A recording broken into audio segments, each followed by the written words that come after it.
ആകാശവാണി. നമസ്കാരം. വാർത്തകൾ വായിക്കുന്നത് ഉദയൻ കിളിയന്നൂർ.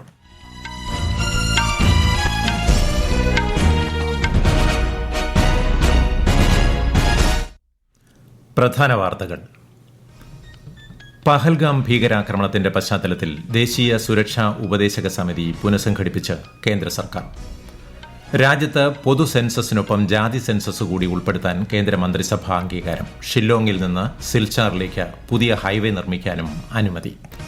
പ്രധാനമന്ത്രി നരേന്ദ്രമോദി നാളെ കേരളത്തിൽ. സംസ്ഥാനത്തിന്റെ സ്വപ്ന പദ്ധതിയായ വിഴിഞ്ഞം അന്താരാഷ്ട്ര തുറമുഖം മറ്റന്നാൾ നാടിന് സമർപ്പിക്കും. 2028ഓടെ വിഴിഞ്ഞം തുറമുഖം പൂർണ്ണ സജ്ജമാകുമെന്ന് മുഖ്യമന്ത്രി പിണറായി വിജയൻ. ലോകത്തെ ആദ്യ ദൃശ്യ ശ്രാവ്യ വിനോദ ഉച്ചകോടി വേവ്സ് 2025 നാളെ മുംബൈയിൽ തുടക്കം. IPL ക്രിക്കറ്റിൽ ഇന്ന് Chennai super Kings Punjab Kings പോരാട്ടം. വാർത്തകൾ വിശദമായി. പഹൽഗാം ഭീകരാക്രമണത്തിന്റെ പശ്ചാത്തലത്തിൽ ദേശീയ സുരക്ഷാ ഉപദേശക സമിതി പുനഃസംഘടിപ്പിച്ച് കേന്ദ്ര സർക്കാർ. റോയുടെ മുൻ മേധാവി അലോക് ജോഷിയാണ് സമിതി ചെയർമാൻ. 7-അംഗ സമിതിയിൽ സൈനിക, പോലീസ്, വിദേശകാര്യ മേഖലകളിലെ പ്രമുഖ ഉദ്യോഗസ്ഥർ ഉൾപ്പെടുന്നു. ദേശീയ സുരക്ഷ ശക്തിപ്പെടുത്തുക, പുതിയ നയങ്ങൾ നിർദ്ദേശിക്കുക തുടങ്ങിയ ലക്ഷ്യത്തോടെയാണ് സമിതി പുനഃസംഘടിപ്പിച്ചത്. നിയന്ത്രണ രേഖയിൽ പ്രകോപനമില്ലാതെ പാകിസ്ഥാൻ സേന നടത്തുന്ന വെടിവയ്പ് ഉൾപ്പെടെയുള്ള കരാർ ലംഘനങ്ങളെക്കുറിച്ച് ഇന്ത്യൻ സേനയുടെ director general of military operations Pakistan DGMOയ്ക്ക് മുന്നറിയിപ്പ് നൽകി. ഇരു രാജ്യത്തെയും DGMOമാർ സൈനിക ഹോട്ട്ലൈൻ വഴി ആശയവിനിമയം നടത്തിയതായി പ്രതിരോധ വൃത്തങ്ങൾ അറിയിച്ചു. രാജ്യത്ത് പൊതു സെൻസസിനൊപ്പം ജാതി സെൻസസ് കൂടി ഉൾപ്പെടുത്താൻ കേന്ദ്ര മന്ത്രിസഭായോഗ തീരുമാനം. പ്രധാനമന്ത്രിയുടെ അധ്യക്ഷതയിൽ ചേർന്ന കേന്ദ്ര മന്ത്രിസഭയുടെ രാഷ്ട്രീയകാര്യ സമിതി യോഗമാണ് ഇത് സംബന്ധിച്ച തീരുമാനം കൈക്കൊണ്ടത്.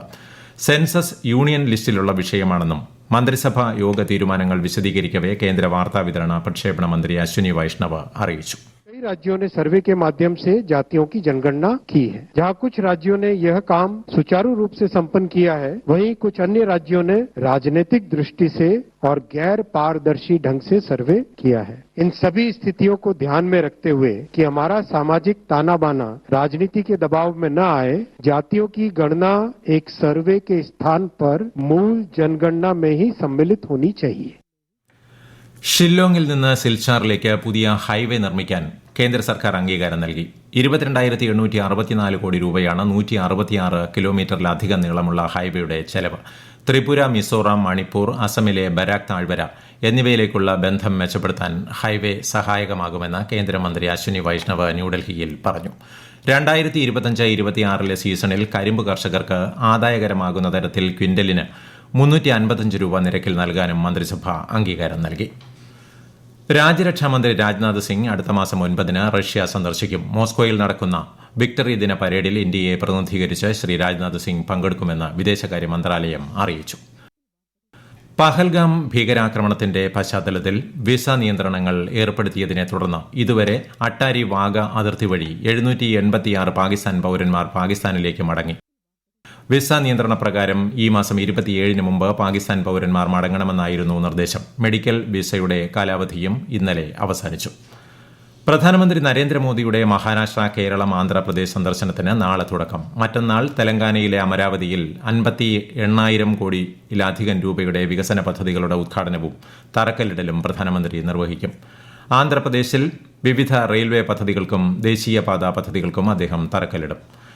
ലോകത്തെ ആദ്യ ദൃശ്യ ശ്രാവ്യ വിനോദ ഉച്ചകോടി വേവ്സ് 2025 നാളെ മുംബൈയിൽ തുടക്കം. പ്രധാനമന്ത്രി നരേന്ദ്രമോദി ഉദ്ഘാടനം നിർവഹിക്കും. ജിയോ വേൾഡ് കൺവെൻഷൻ സെന്ററിൽ നടക്കുന്ന 4 ദിവസത്തെ ഉച്ചകോടി വിനോദ വ്യവസായ മേഖലയുമായി ബന്ധപ്പെട്ട സുപ്രധാന ചർച്ചകൾക്ക് സാക്ഷ്യം വഹിക്കും.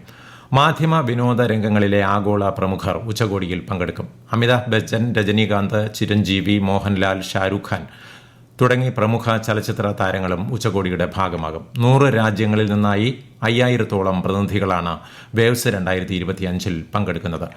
മീഡിയ ഡയലോഗ്, വിപണന കൂടിക്കാഴ്ചകൾ എന്നിവയ്ക്ക് പുറമെ വിനോദ മേഖലകളിലെ സ്റ്റാർട്ടപ്പുകളുടെ ആശയങ്ങൾ ലോകത്തിനു മുന്നിൽ പങ്കുവയ്ക്കാനും ഉച്ചകോടി അവസരമൊരുക്കും.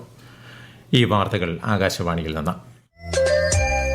ആകാശവാണി വാർത്തകളും വാർത്താ അധിഷ്ഠിത പരിപാടികളും all India radio news Thiruvananthapuram YouTube ചാനലിലും at all India radio news Thiruvananthapuram Facebook പേജിലും AIR ന്യൂസ് _തിരുവനന്തപുരം ഇൻസ്റ്റഗ്രാം അക്കൌണ്ടിലും at AIR news _TVM X ഹാൻഡിലും ലഭ്യമാണ്. കേരളത്തിന്റെ അഭിമാനമായ വിഴിഞ്ഞം അന്താരാഷ്ട്ര തുറമുഖം പ്രധാനമന്ത്രി നരേന്ദ്രമോദി മറ്റന്നാൾ നാടിന് സമർപ്പിക്കും. രാവിലെ 11-ന് വിഴിഞ്ഞം തുറമുഖത്ത് നടക്കുന്ന ചടങ്ങിൽ ഗവർണർ രാജേന്ദ്ര ആർലേക്കർ, മുഖ്യമന്ത്രി പിണറായി വിജയൻ, കേന്ദ്ര ഷിപ്പിംഗ് മന്ത്രി സർബാനന്ദ സോനോവാൾ ഉൾപ്പെടെയുള്ള പ്രമുഖർ പങ്കെടുക്കും. പ്രധാനമന്ത്രിയുടെ സന്ദർശനത്തോടനുബന്ധിച്ച് കനത്ത സുരക്ഷാ ക്രമീകരണങ്ങളാണ് വിഴിഞ്ഞത്ത് ഒരുക്കിയിരിക്കുന്നത്. 4200ഓളം പോലീസുകാരെ സുരക്ഷയ്ക്കായി നിയോഗിച്ചിട്ടുണ്ട്. വിഴിഞ്ഞം തുറമുഖത്തിന്റെ ആദ്യഘട്ടമാണ് ഇപ്പോൾ പൂർത്തീകരിക്കുന്നത്. പ്രധാനമന്ത്രി നരേന്ദ്രമോദിയുടെ സന്ദർശനത്തിനോടനുബന്ധിച്ച് നാളെ ഉച്ചയ്ക്ക് 2 മണി മുതൽ രാത്രി 10 മണി വരെയും മറ്റന്നാൾ രാവിലെ 6:30 മുതൽ ഉച്ചയ്ക്ക് 2 മണി വരെയും തിരുവനന്തപുരം നഗരത്തിൽ ഗതാഗത നിയന്ത്രണം ഏർപ്പെടുത്തി. നിയന്ത്രണം ഏർപ്പെടുത്തിയിട്ടുള്ള പ്രധാന റോഡുകളിലും സമീപമുള്ള ഇട റോഡുകളിലും വാഹനങ്ങൾ പാർക്ക് ചെയ്യാൻ അനുവദിക്കില്ല. വിമാനത്താവളത്തിലേക്ക് വരുന്ന യാത്രക്കാർ മുൻകൂട്ടി യാത്രകൾ ക്രമീകരിക്കേണ്ടതാണ്. രാജ്യത്തിന്റെ വ്യാപാര ചരക്ക് നീക്ക മേഖലയ്ക്ക് നിർണായക സ്ഥാനം നൽകുന്ന പുതിയ യുഗത്തിനാണ് വിഴിഞ്ഞം പദ്ധതിയിലൂടെ തുടക്കമാകുന്നതെന്ന് മുഖ്യമന്ത്രി പിണറായി വിജയൻ. 2028ഓടെ പദ്ധതി പൂർണ്ണ സജ്ജമാകുമെന്നും അദ്ദേഹം തിരുവനന്തപുരത്ത് വാർത്താസമ്മേളനത്തിൽ പറഞ്ഞു. സംസ്ഥാന സർക്കാരിന്റെ ഇച്ഛാശക്തിയുടെയും ദീർഘവീക്ഷണത്തിന്റെയും പ്രതീകമാണ് വിഴിഞ്ഞം തുറമുഖം. വിഴിഞ്ഞം സജ്ജമാകുന്നതോടെ കൊളംബോ തുറമുഖം കൈകാര്യം ചെയ്യുന്ന നല്ലൊരു ട്രാൻസ്ഷിപ്മെന്റ് കാർഗോയും വിഴിഞ്ഞത്തേക്ക് എത്തുമെന്നും മുഖ്യമന്ത്രി അറിയിച്ചു. രാജ്യത്തെ തന്നെ ആദ്യ സമർപ്പിത ട്രാൻസ്ഷിപ്മെന്റ് തുറമുഖമാണ് വിഴിഞ്ഞം. ആദ്യ സെമി ഓട്ടോമേറ്റഡ് തുറമുഖമാണിത്. വിഴിഞ്ഞം സജ്ജമാവുന്നതോടെ കൊളംബോ തുറമുഖം കൈകാര്യം ചെയ്യുന്ന നല്ലൊരു ഭാഗം ഇന്ത്യൻ ട്രാൻസ്ഷിപ്മെന്റ് കാർഗോയും വിഴിഞ്ഞത്തേക്ക് എത്തും. രാജ്യത്ത് ഒരു സംസ്ഥാന സർക്കാരിന് ഏറ്റവും കൂടുതൽ നിക്ഷേപമുള്ള തുറമുഖം വിഴിഞ്ഞമാണ്. ഭാവിയിൽ ദേശീയപാത അതോറിറ്റി കേരളത്തിൽ നടപ്പിലാക്കുന്ന എല്ലാ പദ്ധതികൾക്കും നിർമ്മാണ വസ്തുക്കളുടെ GSTയിലെ സംസ്ഥാന വിഹിതം, റോയൽറ്റി എന്നിവ ഒഴിവാക്കാൻ സംസ്ഥാന മന്ത്രിസഭാ യോഗം തീരുമാനിച്ചു. കേരളത്തിന്റെ വികസനത്തിന് ഇത് അനിവാര്യമാണെന്ന സർക്കാർ കാഴ്ചപ്പാടിന്റെ അടിസ്ഥാനത്തിലാണ് തീരുമാനം. കുട്ടികളെ കായിക മേഖലയിലേക്ക് ആകർഷിക്കുന്നത് ലഹരിയുടെ പാതയിൽ നിന്ന് അവരെ വഴിതിരിച്ചുവിടാൻ സഹായിക്കുമെന്ന് മുഖ്യമന്ത്രി പിണറായി വിജയൻ. പൊതുവിദ്യാഭ്യാസ വകുപ്പിന്റെ 2025-26 അധ്യയന വർഷത്തെ ലഹരി വിരുദ്ധ ബോധവൽക്കരണ പ്രവർത്തനത്തിന്റെ ഭാഗമായുള്ള മെഗാ സൂംബ ഡിസ്പ്ലേ തിരുവനന്തപുരത്ത് ഉദ്ഘാടനം ചെയ്യുകയായിരുന്നു അദ്ദേഹം. വീടിനടുത്ത് കുട്ടികൾക്ക് കളിക്കാനുള്ള സൌകര്യം തദ്ദേശ സ്വയംഭരണ സ്ഥാപനങ്ങൾ ഒരുക്കണമെന്നും മുഖ്യമന്ത്രി പറഞ്ഞു. IPL ക്രിക്കറ്റിൽ ടോസ് നേടിയ പഞ്ചാബ് കിങ്സ് ചെന്നൈ സൂപ്പർ കിങ്സിനെ ബാറ്റിംഗിന് അയച്ചു. ചെന്നൈ ചിദംബരം സ്റ്റേഡിയത്തിലാണ് മത്സരം. നിലവിൽ പോയിന്റ് പട്ടികയിൽ പഞ്ചാബ് 5-ാം സ്ഥാനത്തും ചെന്നൈ 10-ാം സ്ഥാനത്തുമാണ്. അമീബിക് മസ്തിഷ്ക ജ്വരം പ്രതിരോധിക്കാനായി പുതുക്കിയ കർമ്മ പദ്ധതി തയ്യാറാക്കിയതായി ആരോഗ്യമന്ത്രി വീണ ജോർജ്. രോഗനിർണയത്തിനുള്ള അപ്പെക്സ് സെന്ററുകളായി സംസ്ഥാന PH ലാബ്, തോന്നയ്ക്കൽ IAV എന്നിവ പ്രവർത്തിക്കുമെന്നും ആരോഗ്യമന്ത്രി അറിയിച്ചു. സംസ്ഥാനത്തെ ജനങ്ങൾക്ക് മെയ് ദിനാശംസകൾ നേർന്ന ഗവർണർ രാജേന്ദ്ര ആർലേക്കർ. തൊഴിലാളി സമൂഹത്തിന്റെ ഐക്യദാർഢ്യത്തിന്റെയും നിരന്തര പോരാട്ടത്തിന്റെയും ഓർമ്മപ്പെടുത്തലുകളാണ് ഓരോ മെയ് ദിനവുമെന്ന് ഗവർണർ ആശംസാ സന്ദേശത്തിൽ പറഞ്ഞു. സുപ്രീം കോടതിയുടെ 52ാമത് ചീഫ് ജസ്റ്റിസായി ജസ്റ്റിസ് BR ഗവായിയെ രാഷ്ട്രപതി ദ്രൌപദി മുർമു നിയമിച്ചു. അടുത്ത മാസം 14 മുതൽ നിയമനം പ്രാബല്യത്തിൽ വരും. ചീഫ് ജസ്റ്റിസ് സഞ്ജീവ് ഖന്ന അടുത്ത മാസം 13-ന് വിരമിക്കുന്ന സാഹചര്യത്തിലാണ് നിയമനം. കാര്യക്ഷമമായി പ്രവർത്തിച്ച മികച്ച ഉദ്യോഗസ്ഥയാണ് ശാരദാ മുരളീധരനെന്ന് മുഖ്യമന്ത്രി പിണറായി വിജയൻ. തിരുവനന്തപുരത്ത് ചീഫ് സെക്രട്ടറിയുടെ പദവിയിൽ നിന്ന് ശ്രീമതി ശാരദാ മുരളീധരൻ വിരമിക്കുന്ന ചടങ്ങിൽ സംസാരിക്കുകയായിരുന്നു അദ്ദേഹം. മുതിർന്ന IAS ഉദ്യോഗസ്ഥൻ A ജയതിലകാണ് പുതിയ ചീഫ് സെക്രട്ടറി. ക്രമസമാധാന ചുമതലയുള്ള ADGP-ആയി H വെങ്കടേഷിനെയും സർക്കാർ നിയമിച്ചു. ICSE ISE 10-12 ക്ലാസ് പരീക്ഷാഫലം പ്രഖ്യാപിച്ചു. ICSEയിൽ 99.09% വിജയശതമാനം. ISE പരീക്ഷയിൽ 99.02% പേരാണ് വിജയിച്ചത്. പെൺകുട്ടികളാണ് പരീക്ഷയിൽ താരതമ്യേന മികച്ച പ്രകടനം കാഴ്ചവെച്ചത്.